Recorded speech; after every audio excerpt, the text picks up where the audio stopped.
Si nous voulons prier efficacement pour quelques-uns, tournons entièrement notre esprit vers Dieu.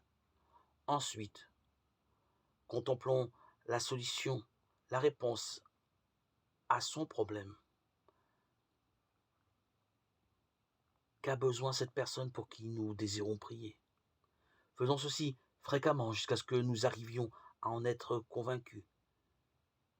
Cela est ici symbolisé par Jésus dans les Écritures.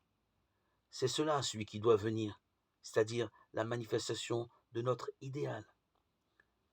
Jésus et Josué ont une signification identique et veulent dire que Dieu est le Sauveur, l'émancipateur. Jésus représente aussi la vérité qui, lorsqu'elle s'élève dans la conscience de l'homme, se manifeste par des actes qui sont le résultat de la descente du Saint des Saints qui est l'Esprit, l'Esprit de Dieu.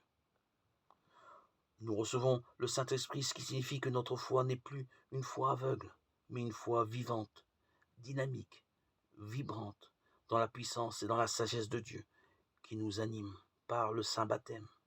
Lorsque notre intellect est convaincu de l'idée merveilleuse que nous sommes un fils de Dieu, l'héritier de toutes ses richesses, que nous en ressentions la vérité à travers notre être tout entier, le Saint-Esprit, l'esprit d'union avec Dieu, descend sur nous dans toute sa puissance et dans toute sa majesté. Et Jean-Baptiste, qui représente le conscient, le raisonnement, l'intellect, n'a plus de raison d'être. Par notre baptême, notre confirmation est complète, notre conviction de la présence de Dieu s'empare complètement de nous et nous conduit dans le Saint des Saints, au centre de notre être.